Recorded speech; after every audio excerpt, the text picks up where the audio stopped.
How a super empath escapes the narcissist's trap without a word. What if I told you that the most powerful act of rebellion does not come from screaming, slamming doors, or having the last word, but from absolute silence? What if everything you thought was love was a carefully constructed performance, one designed to make you question your worth, doubt your sanity, and slowly surrender every part of yourself, one compromise at a time? This is not just a story about a broken relationship. It is a revelation, a quiet war that plays out behind closed doors, a war where the weapons are invisible, manipulation, guilt, distortion, and the battlefield is your nervous system. Welcome to Buddha Story. In this video, you will discover what really happens when a deeply sensitive soul, a super empath, meets a narcissist. Not in fiction, not in abstract theory, but in real life, in raw emotion, in quiet suffering that builds until one day it breaks. But not in the way you think. She was called Anna. On the outside, she was strong, graceful, admired. On the inside, she was unraveling. She loved a man named Marcus, a man who seemed so wounded that her empathy bloomed around him like spring. She believed her love could be his cure. She believed her patience could be his peace. She believed that if she just held on a little longer, gave a little more, he would stop hurting her. But Marcus was not hurting because he was broken. He was hurting because he needed control, and he needed Anna to feed it. He never screamed. He never struck. He simply confused her. He would praise her one moment and belittle her the next. He would disappear in silence, then return with flowers. He would say she was his everything, but somehow she always felt like nothing. This was not love. This was erosion. The more she tried to understand him, the more lost she became, she explained. She apologized. She questioned her tone, her words, her intentions. She thought maybe she was too much or not enough. She thought maybe love was supposed to hurt if it was real. But love does not live where fear walks in. And Anna was walking on eggshells, silently bleeding behind her smile. If you have ever been there, you are not alone. And if this story resonates, please support the Buddha Story channel by subscribing, so we can continue sharing truth, healing, and ancient wisdom in a modern world that often forgets how much we all need it. In Buddhist teachings, suffering arises not just from pain, but from attachment to illusion. Anna was not suffering only because Marcus was cruel. She was suffering because she believed the illusion he created. She believed that if she could just love better, the chaos would stop. But the chaos was not accidental. It was the design. In the Pali Canon, the Buddha warns of those who live in moha, delusion. Not ignorance in the common sense, but willful blindness. Marcus lived in delusion, not just about others, but about himself. He did not seek truth. He sought submission. He did not want a partner. He wanted a mirror. He wanted someone who would reflect his distorted self-image back to him with adoration. And Anna, because of her nature, was perfect for this. Empaths are not weak. They are deeply attuned. They feel the tiniest shift in tone, the unspoken grief in silence. They crave harmony. And when things go wrong, they do not look outward to blame. They look inward to understand. But the very quality that makes them beautiful makes them vulnerable. When paired with someone who does not seek healing, their empathy becomes the rope that binds them. And so Anna stayed. She stayed through the mood swings, the silent treatments, the backhanded compliments. She stayed because she thought this was loyalty. She stayed because she confused suffering with depth. She stayed because she was taught to love without limits. Until one day, something shifted.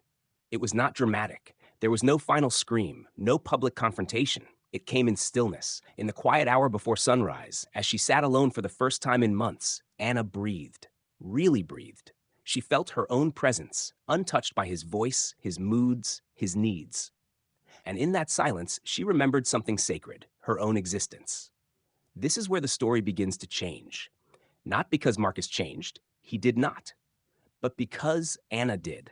She stopped arguing. She stopped defending. She stopped trying to explain herself to someone committed to misunderstanding her. She stopped reacting. And the moment she did, Marcus felt it. Not her absence. He had felt that many times, but her disconnection.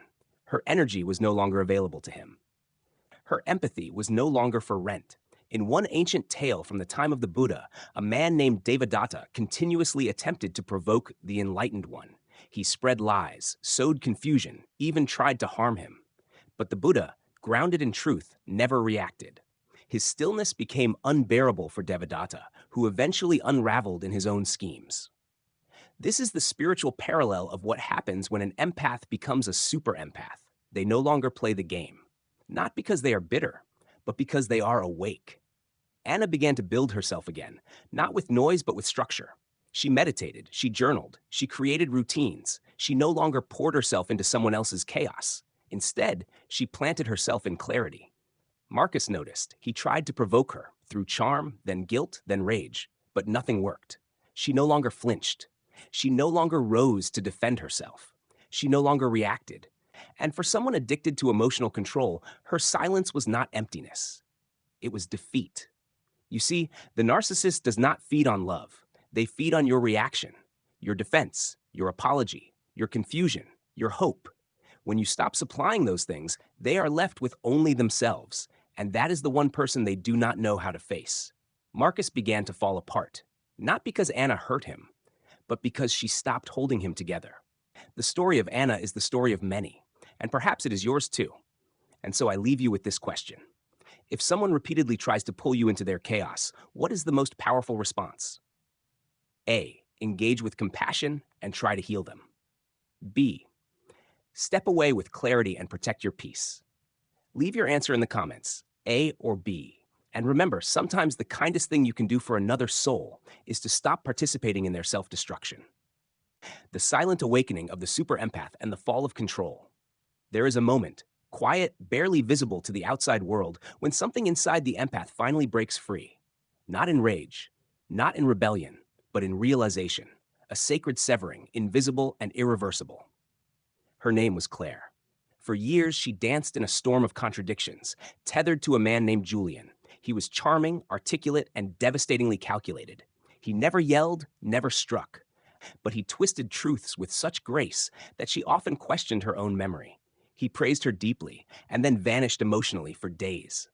He offered intimacy and then mocked her sensitivity. The abuse was never loud. It was quiet, polite, coated in just enough affection to keep her hoping.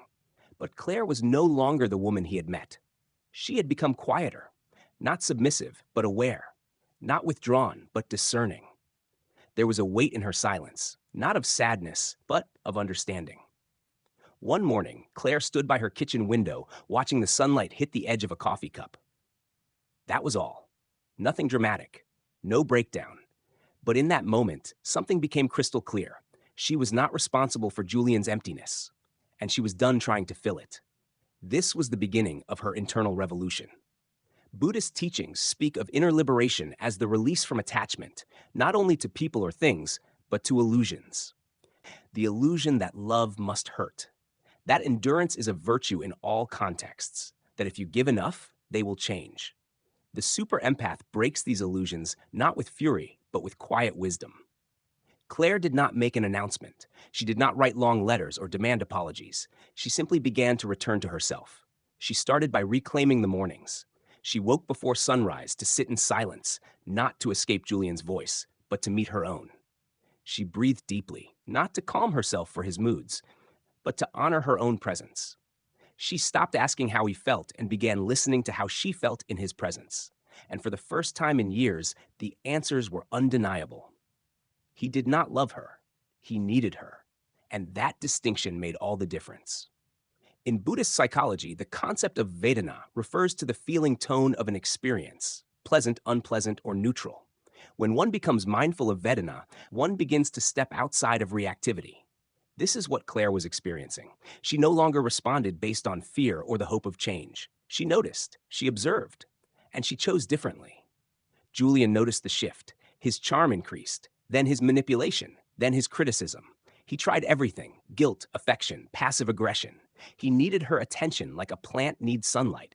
But Claire had become the moon, bright but distant, present but untouchable. He asked why she was so quiet. She smiled gently, not out of spite, but out of peace. He accused her of being cold. She did not flinch. He reminded her of the good times. She did not argue. Because silence, when it is rooted in clarity, no longer needs to justify its existence. This is what the narcissist cannot understand. They are fluent in performance, in chaos, in power games. But stillness, they cannot decode it. They cannot twist it into something else. And so it terrifies them. Julian began to unravel, not because Claire punished him, but because she no longer existed inside the narrative he built. She had exited the stage, and the play could not go on without her lines. There is a passage in the Dhammapada: better than 1,000 hollow words is one word that brings peace. The super empath does not flood the world with explanations. They do not seek to outtalk the pain. They bring peace by becoming it. Claire started journaling again, writing without filtering. She filled pages not with stories of him, but with questions about herself. What do I want? What makes me feel alive? Who was I before I began to shrink? She returned to movement, walking barefoot in the grass, feeling the earth again. She began eating slowly, noticing flavors, feeding not just her body but her awareness. These were not grand acts of transformation. They were sacred routines, rituals of remembrance. Julian tried to provoke one final time. He told her she was selfish, that she was abandoning love, that she had changed. And she had. She had changed in the only way that mattered. She had stopped negotiating with confusion. She had stopped trying to be understood by someone who distorted every truth. She did not reply. Not because she was silenced, but because she had nothing left to defend. Her peace had become self-sustaining. Buddhism teaches that true liberation does not come when the world stops disturbing you. It comes when your inner clarity no longer depends on external harmony. Claire had reached that space. She no longer needed the closure she used to cry for. She no longer waited for the apology that never came. She had given it to herself.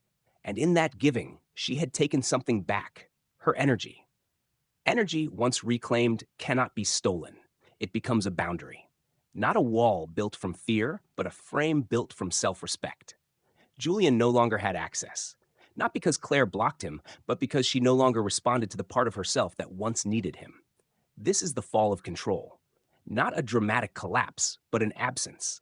A silence that echoes louder than any confrontation. The narcissist survives by drawing energy from your reaction.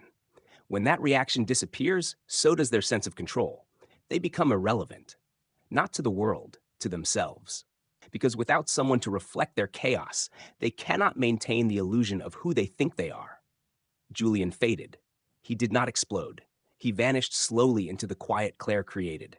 And Claire? She kept walking, her steps soft, her eyes steady, her breath hers again. To those who hear this and feel a resonance, let it sink in. You do not need to punish anyone. You do not need to prove anything.